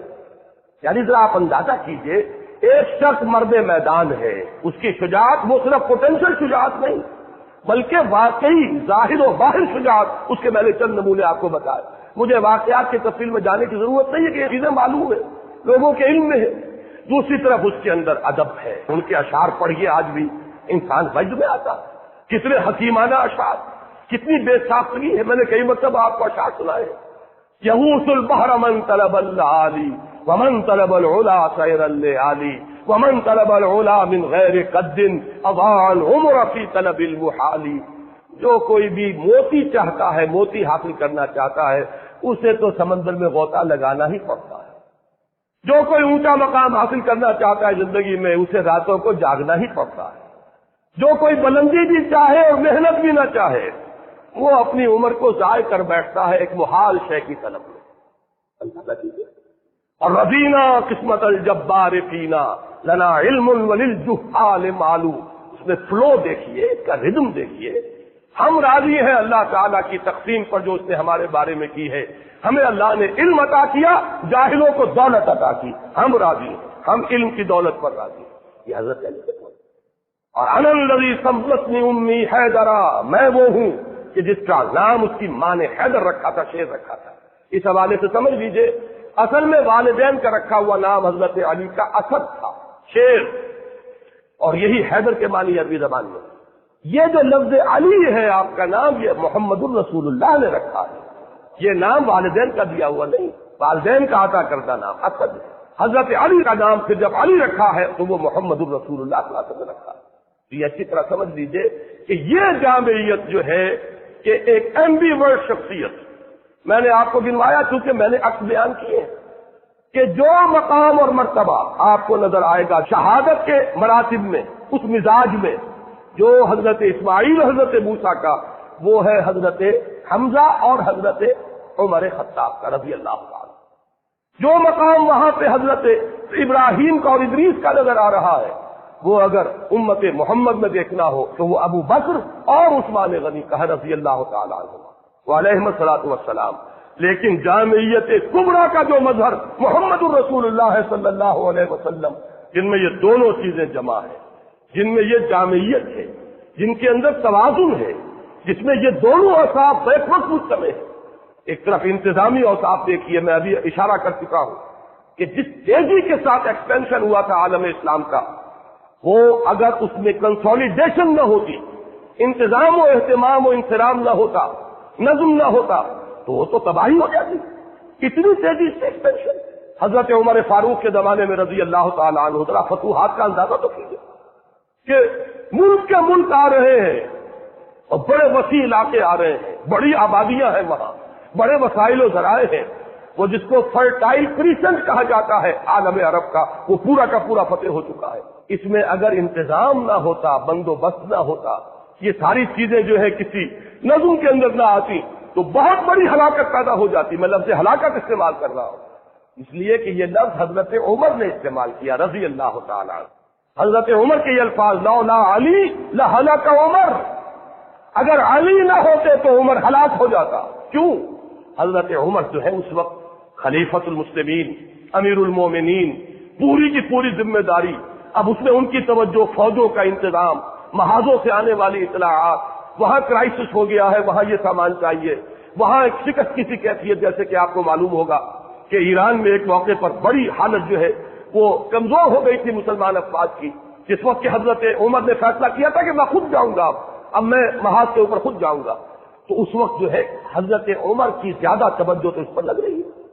اگر اس کے ساتھ انتظامات نہ ہو، اہتمام نہ ہو، نظم نہ ہو، قائم نہ کیا جائے تو واقعہ یہ ہے کہ جس کو آپ کہتے ہیں آگے دوڑ پیچھے چوڑ، آگے تو بڑھتے جا رہے ہیں، پیچھے معاملہ جو ہے خراب ہوتا چلا جا رہا ہے. یہ ہوتا لیکن یہ سارا کام کس نے سنبھالا؟ حضرت علی نے سنبھالا۔ یوں سمجھیے کہ اس پورے دور میں حضرت ابو بکر، حضرت عمر اور حضرت عثمان کا بھی ایک حصہ جو ہے دور خلافت کا، اس میں حکومت کا انتظام، پورا سیکریٹریٹ، تمام محکمے بنانے، کوئی سی محکمے کا تصور ہی نہیں تھا، سارے محکمے ایجاد کیے ہیں حضرت علی نے، سارے دیوان مرتب کیے حضرت علی نے۔ گویا کہ آج کے زمانے میں آپ کہیے چیف سیکریٹری کہیے یا جو بھی اس کو نام دے، وہ کون تھے؟ وہ حضرت علی تھے رضی اللہ، اور پورا انتظام ان کے اپنے ذہن سے نکلا ہوا ہے۔ ایک طرف ایک شخص مرد میدان ہونے میں وہ ہو، میدان بدر یاد کیجئے، غزوہ احزاب یاد کیجئے، غزوہ خندق یاد کیجئے، 3-4 موٹی موٹی چیزیں بھی جو ہے وہ کافی ہو جائیں گی۔ دوسری طرف آپ کی فصاحت و بلاغت، میں ابھی اس کا ذکر نہیں کر رہا اس لیے کہ وہ ذرا مختلف فی مسئلہ ہے۔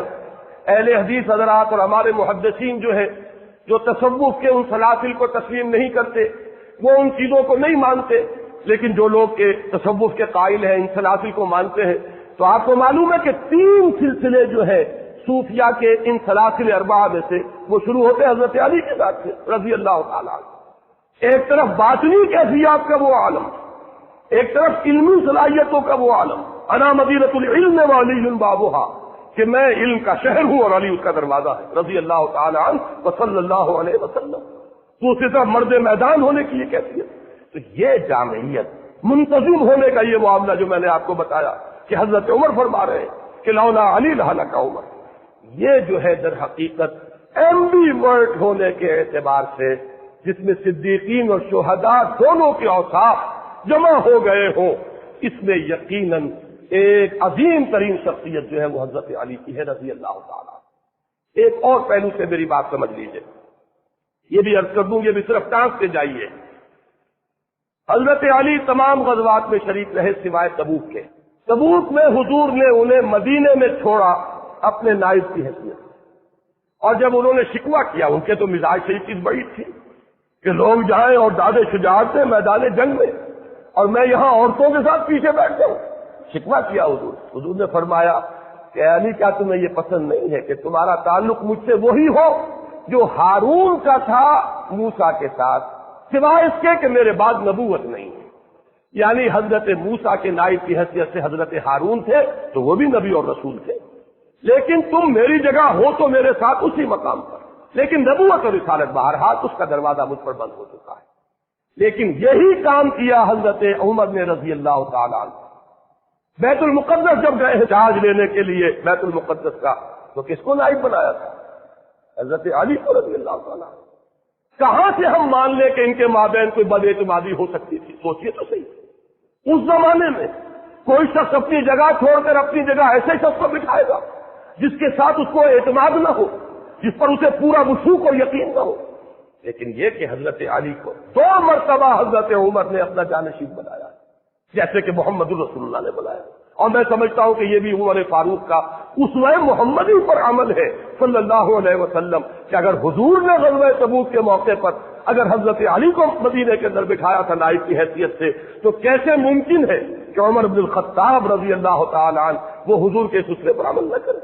بیت المقدس کا سفر تبوک سے بھی کہیں آگے، یروشلم جا رہے تھے حضرت عمر، اور کتنا رہا ہوگا مدینے سے آپ کے غیر حاضری کا معاملہ۔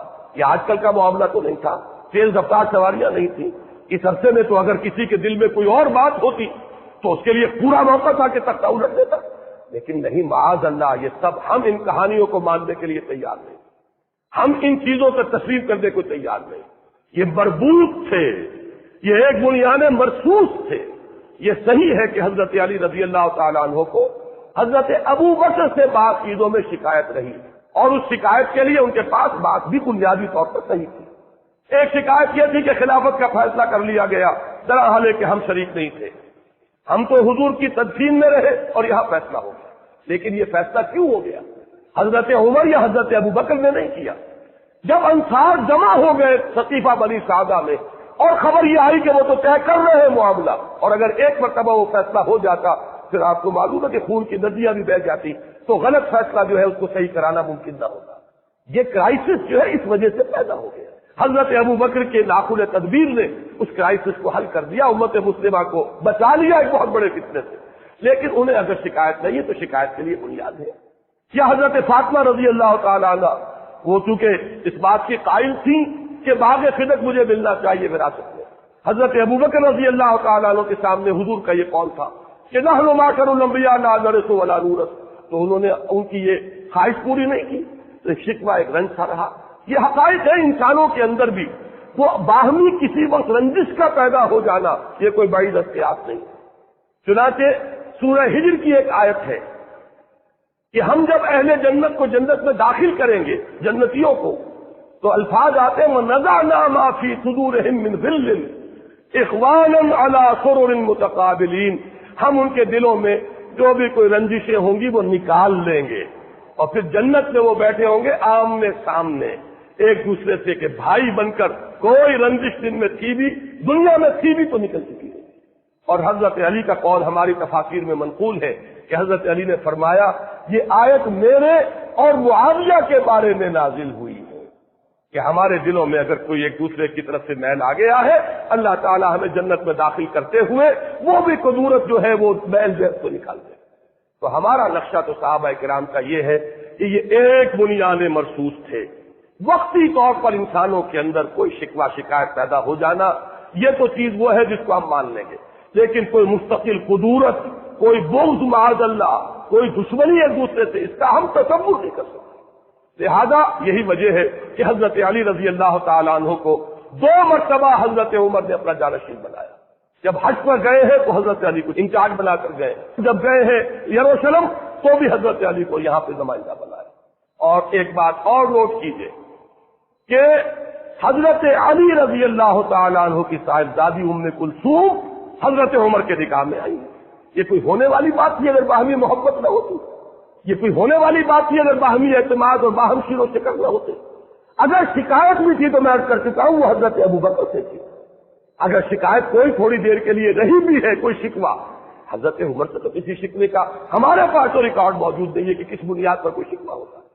تو یہ جو ایک بنیاد مرصوص رہے، بلکہ جب میں نے ابھی ذکر کیا تھا کہ جب ایران کے محاذ پر ایک دفعہ ذرا کریٹیکل سچویشن پیدا ہوئی ہے اور حضرت عمر نے فیصلہ کیا کہ اب میں جاؤں گا وہاں محاذ پر، تو حضرت علی نے روکا اور یہ فرمایا کہ چکی اسی وقت تک پیستی ہے جب تک کہ وہ اپنی کلی جو ہے اس کے اوپر قائم رہے۔ آپ کا مقام اس چکی کے اس کلی کا ہے کہ امت مسلمہ کی چکی چلے گی اگر آپ اپنی جگہ پر قائم رہیں گے، اگر وہ کلی اپنی جگہ سے ہٹ گئی تو چکی چلے گی کیسے؟ لہذا آپ نہ جائیں، ان کو مجبور کیا کہ آپ یہیں پر رہیں، یہیں سے بیٹھ کر اسلام کریں۔ اور حضرت عمر رضی اللہ تعالیٰ عنہ نے حضرت علی کے مشورے کو قبول کیا اور اپنے ارادے کو فخ کر دیا۔ ہمارا نقشہ یہ ہے، اور میں جو بات آج بتانا چاہتا تھا وہ یہ ہے کہ اہل سنت کے ہاں بھی حضرت علی کا مقام بہت بلند ہے، بہت بلند ہے، بہت بلند ہے۔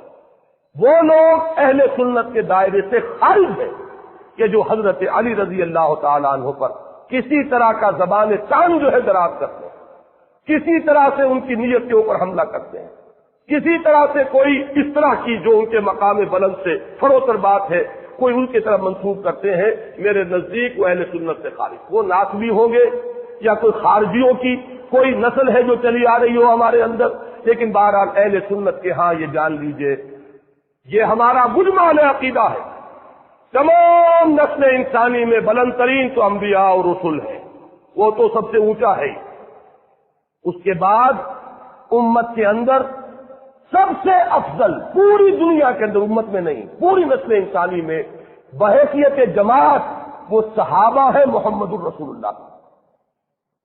تمام رسولوں میں افضل محمد الرسول اللہ صلی اللہ علیہ وسلم۔ کسی مسلمان کو کسی مکتب فکر سے تعلق رکھتا ہو اس میں شک و شبہ نہیں ہو سکتا۔ اور پھر غیر نبی جتنی بھی نسل آدم ہے، از آدم تا ایدم، بلکہ تا قیام قیامت، اس میں افضل ترین بحیثیت مجموعی وہ صحابہ ہے محمد الرسول اللہ۔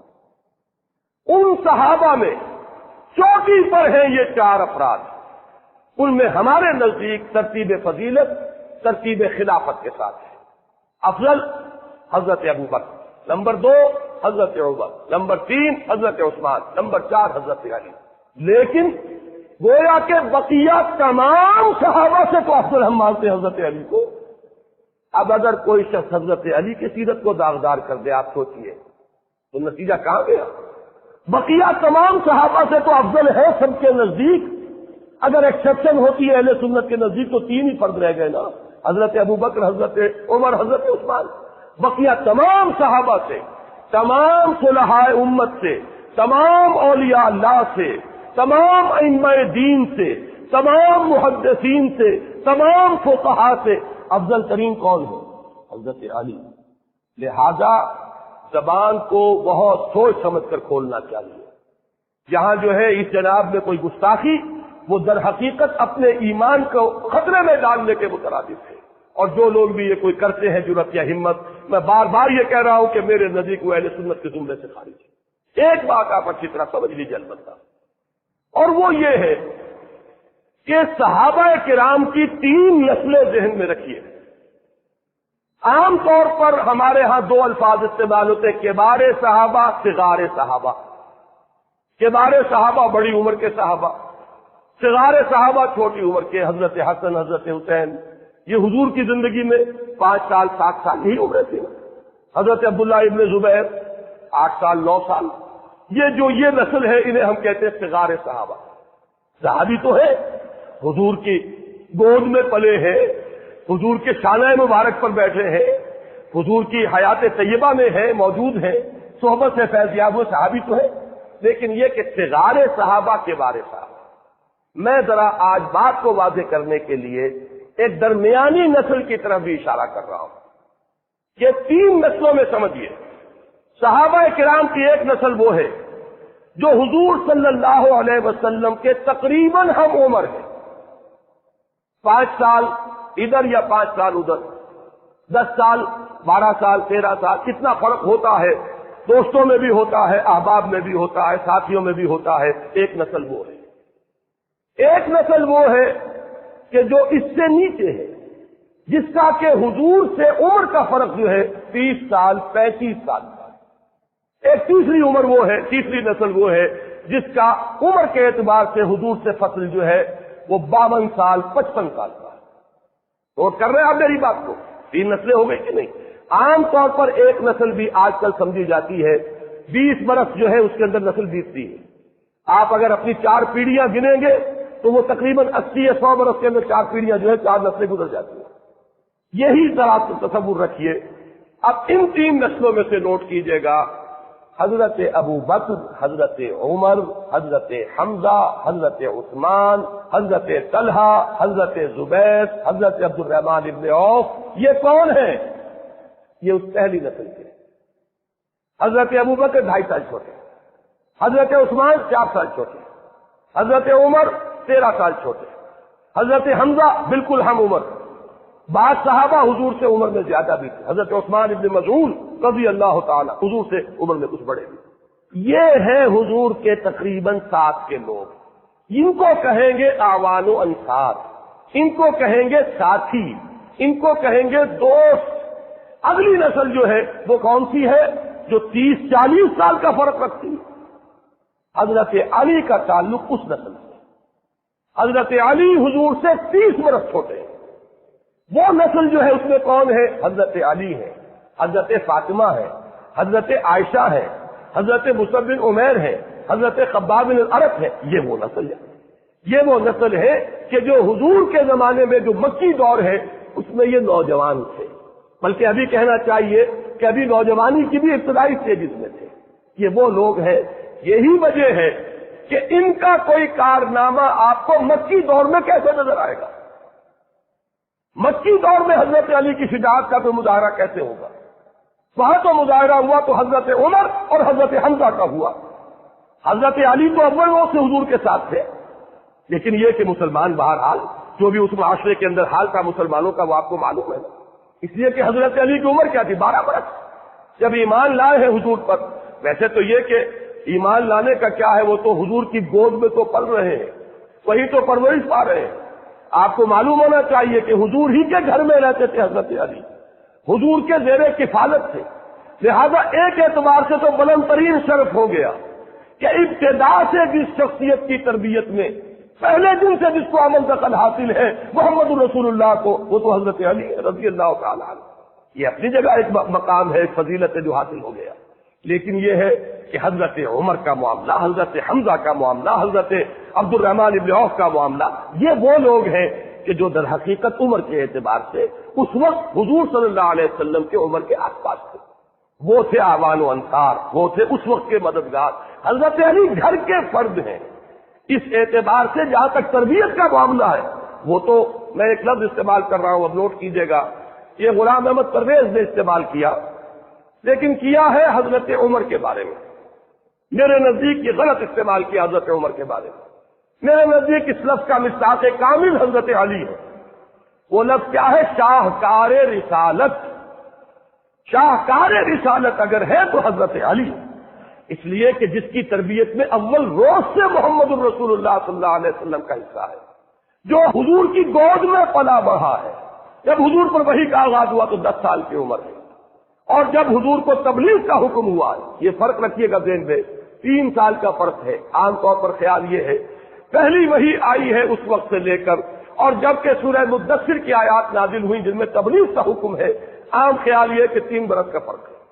یہی وجہ ہے کہ جب حکم ہو گیا ہے، جب آپ یا ایھا المدثر قم فانذر، اب کھڑے ہو کر اپنی تبلیغ کا آغاز فرما دیجئے، یہاں سے کہا جاتا ہے حضور کی رسالت کا آغاز ہوا۔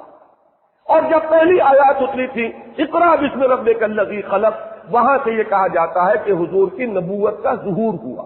تو اسی لیے یہ کہا جاتا ہے کہ 13 برس کی عمر میں ایمان لائے، اس لیے کہ اگرچہ آغاز وحی سے وہ تو اگر کہا جائے تو 10 برس عمر ہے، لیکن جب تبلیغ کا حکم ہو رہا ہے تو اس وقت حضرت علی کی عمر 13 برس ہے۔ تو 13 برس کی عمر میں ایمان لائے حضرت علی، اور پھر ساتھ رہے، گھر میں ہے۔ تو فیض یاب سب سے زیادہ کون ہو رہا ہے محمد الرسول اللہ کی صحبت سے؟ وہ تو حضرت علی ہے، دن رات کے ساتھی ہیں، ایک طرح کے خادم ہیں، گھر میں رہنے والے عزیز ہیں، اپنے ایک چھوٹے عزیز کی حیثیت سے حضور صلی اللہ علیہ وسلم کے ہاں ان کی رہائش ہے۔ اس اعتبار سے شاہکار رسالت، شاہکار نبوت، اس لفظ کا اطلاق اگر ہوتا ہے بتمام و کمال تو وہ حضرت علی کی ذات ہے، اس لیے کہ تربیت محمدی کا شاہکار حضرت علی۔ البتہ یہ ضرور ہے کہ مکی دور میں آپ کی عمر چھوٹی تھی، اس میں 2-3 واقعات تو نمایاں ہمیں آتے ہیں سامنے کہ حضرت علی رضی اللہ تعالیٰ عنہ نے کھڑے ہو کر کہا تھا، جب پہلی مرتبہ یہ حکم آیا کہ انذر عشیرتک الاقربین، اے نبی ذرا اپنے قریبی رشتہ داروں کو خبردار کیجئے، ان تک دعوت پہنچائیے، تو 2 مرتبہ کھانے کا اہتمام کروایا، اور حضرت علی ہی کو حکم دیا اہتمام کرو۔ 13, 14, 15 برس کا نوجوان جو ہے گھر کے اندر رہتا ہے، ظاہر بات ہے وہی بندوبست کرے گا، وہی جانوروں کو ذبح کروائے گا، وہی اہتمام کرے گا، کھانا پکوائے گا۔ سارے بنی ہاشم جمع ہو گئے ہیں۔ پہلی مرتبہ جمع ہوئے، حضور نے جب اپنی بات پیش کی تو سب لوگ ہنسنے لگے اور اٹھ کے چلے گئے، کسی نے جواب ہی نہیں دیا۔ دوسری مرتبہ پھر کیا، پھر دعوت کھلائی۔ اب میں یہ کہا کرتا ہوں کہ کچھ لوگوں کو شرم آ گئی ہوگی کہ 2 مرتبہ کھانا کھایا ہے تو اب کچھ تو ان کی بات سن لیں، تو آپ نے کھڑے ہو کر جب دعوت پیش کی، سن تو انہوں نے لی، لیکن یہ ہے کہ اس کے بعد سانپ سون گیا سب کو۔ بنو ہاشم ہے یہ سب، ان میں جان لیجئے، نہ حضرت ابو بکر بنی ہاشم میں سے ہے، نہ حضرت عمر، یہ بنو ہاشم میں سے نہیں۔ حضرت حمزہ بھی ہو گئے، وہ بنو ہاشم میں سے تھے، لیکن ان کی توجہ غور ہی نہیں کیا ہوگا انہوں نے، کہ وہ تو 6 سال جا کر ایمان لائیں گے۔ لیکن یہ کہ بنو ہاشم کا پورا خاندان جمع ہے، کوئی ٹک سے مت نہیں ہوا، کھڑا ہوا تو کون؟ علی ابن ابی طالب، اور ان کے الفاظ تاریخی ہیں، اگرچہ میں عمر میں سب سے کم ہوں، اگرچہ میری آنکھیں دکھتی ہیں، یہ آنکھوں میں چشم کا عارضہ معلوم ہوتا ہے کہ حضرت علی کو بچپن سے تھا، اس لیے کہ پھر غزوہ خندق میں بھی اس کا ذکر آتا ہے کہ آنکھیں دکھتی تھی حضرت علی کی، حضور نے اپنا لاب مبارک جو ہے وہ لگایا تو آب دہن، تو اس سے آپ کو آرام ہوا تھا، تو یہ اس وقت بھی آنکھیں دکھ رہی ہوگی، اگرچہ میں عمر میں سب سے کم ہوں، اگرچہ میری آنکھیں دکھتی ہیں، اگرچہ میری ٹانگیں پتلی ہیں، لیکن میں آپ کا ساتھ دوں گا۔ اور پورا مجمع جو ہے کہا لگا کر کہ یہ ہے دنیا کی تاریخ بدلنے کا داعیہ لے کر آئے ہیں اور یہ ان کے ساتھی ہیں، ہفتے ہوئے لوگ چلے گئے۔ یہ واقعہ آتا ہے۔ یا ہجرت کی رات حضور صلی اللہ علیہ وسلم اپنے بستر پر، اس وقت حضرت علی کی عمر کیا ہوگی؟ 22 برس، لگ بھگ 22 برس، اس نوجوان کو اپنے بستر پر سلا کر گئے۔ باقی آپ کو اس پورے دور میں حضرت علی نمایاں نظر نہیں آ سکتے۔ کیوں نظر نہیں آ؟ اس لیے کہ آپ کی عمر کو پیش نظر رکھیے، حضرت علی کی شخصیت کے جوہر جو نمایاں ہوئے وہ مدنی دور میں ہوئے. مدنی دور کا نقطہ آغاز ہے غزوہ بدر. اس وقت تھے 24 برس کے جوان, اور اس وقت جو بھی ہوا ہے حضرت علی کی شجاعت کا دور ہوا آپ کو معلوم, اور اسی طریقے سے پھر سارے واقعات میں نے بیان کیے. اس فرق کو ضرور ملحوظ رکھیے. یہ فرق چونکہ ہم اپنے سامنے نہیں رکھتے, لہذا بہت سی چیزیں جو ہے وہ صحیح کانٹیکسٹ میں نہیں آتی, صحیح اس پس منظر میں زمانی اور مکانی اعتبار سے یہ پورا اگر پس منظر سامنے ہو تو پھر وہ نقشہ سامنے آئے گا کہ حضرت علی رضی اللہ تعالیٰ عنہ شاہکار رسالت ہے. حضور کی تربیت, حضور کا تزکیہ, حضور کی تعلیم, اس سب کا سب سے بڑا مظہر صحابہ میں وہ حضرت علی. پروجیکٹ اگر دیکھنا ہو حضور کی تعلیم و تربیت کا تو اس کا سب سے نمایاں کون مظہر ہوں گے؟ حضرت علی. البتہ جو مقام ان ساتھیوں کا ہے جو اول روز سے آپ کے ساتھ ہیں, جو تبلیغ میں اول روز سے شریک ہو گئے ہیں, کہ حضرت ابو بکر ایمان لاتے ہی اب وہ تبلیغ میں لگ گئے ہیں, اور عشرہ مبشرہ میں سے 6 صحابہ وہ ہیں جو ابو بکر کی دعوت و تبلیغ سے حضور صلی اللہ علیہ وسلم کے دامن سے آ کر واپس آئے. انہی میں حضرت عثمان غنی ہے, انہی میں طلحہ ہے, انہی میں زبیر ہے, انہی میں عبد الرحمن ابن عوف ہے, انہی میں وہ سعید ابن زید ہیں, حضرت عمر کے بہنوئی حضرت سعید ابن زید. یہ سب کون ہے؟ جو سب سے چوٹی کے گھرانوں کے لوگ ہیں قریش کے, وہ سب در حقیقت ابو بکر کی تعلیم اور تبلیغ سے ایمان لائے. تو یہ ہے ہر ایک کا اپنا مقام, اپنا درجہ, اپنی حیثیت, اپنی جگہ پر ان کو رکھ کر اگر دیکھا جائے تو بات سمجھ میں آ جائے گی. آخری بات اور عرض کرنا چاہتا ہوں, حضرت علی رضی اللہ تعالی عنہ یہ ماننا پڑتا ہے تاریخی اعتبار سے کہ دور خلافت کے اعتبار سے, نوٹ کیجیے گا میری بات, بظاہر ناکام رہے, فتنے پر قابو نہیں پا سکے, باہمی خانہ جنگی رہی, اختلاف رہا, امت مجتمع نہیں ہو سکی, تفرقہ جاری رہا, بڑی بڑی جنگیں ہوئی, جنگ جمل, جنگ صفین, جنگ نہروان کا ذکر میں کر چکا ہوں. جمل میں ایک طرف عائشہ, طلحہ اور زبیر ہے, دوسری طرف حضرت علی رضی اللہ تعالی عنہ. تو یہ بڑے بڑے فتنے جو ہے اس دور میں ہوئے, لیکن اچھی طرح سمجھ لیجئے, معاذ اللہ ثم معاذ اللہ ثم معاذ اللہ, اس کا کوئی الزام حضرت علی کی ذات پر نہیں. اگر کسی کا یہ خیال ہے کہ یہ ان کی کوتاہی تھی, یا ان کی عدم صلاحیت تھی, یا ان کے اندر صلاحیت کی کمی تھی, تو یہ در حقیقت وہ تاریخ کو نہیں جانتا, وہ حقائق کو نہیں جانتا. یہودی سازش در حقیقت عبداللہ ابن سبا کی اتنی زوردار تھی, اتنی گمبھیر تھی, اس قدر سازشی ذہن تو یہودیوں کا آج بھی دنیا کے اندر پرووربیل ہے, ضرب المثل ہے کہ یہودی ذہن جو ہے سازش کے پیدا کرنے کے اندر جس قدر زرخیز ہے, دنیا کی تاریخ میں اس کی مثال نہیں. ایسی سازش تھی, اس طرح کے کانٹے بو دیے گئے تھے. اب یہ اللہ کی طرف سے ہے کہ حضرت علی کو اس وقت حکومت ہاتھ میں ملی ہے, اس وقت یہ بوجھ خلافت کا آیا ہے جبکہ پورا جنگل جو ہے عظیم فتنے سے بھر چکا ہے. اگر کہیں معاملہ ہوتا اس کے برعکس, اب میں یہ کہتا ہوں اس وقت حضرت عمر بھی ہوتے, حالانکہ بہت سے لوگ کہتے ہیں کہ اس وقت ضرورت تھی حضرت عمر کے آئرن ہینڈ کی. میں کہتا ہوں حضرت عمر بھی جہاں تک میں سمجھتا ہوں اللہ عالم کامیاب نہیں ہو سکتے.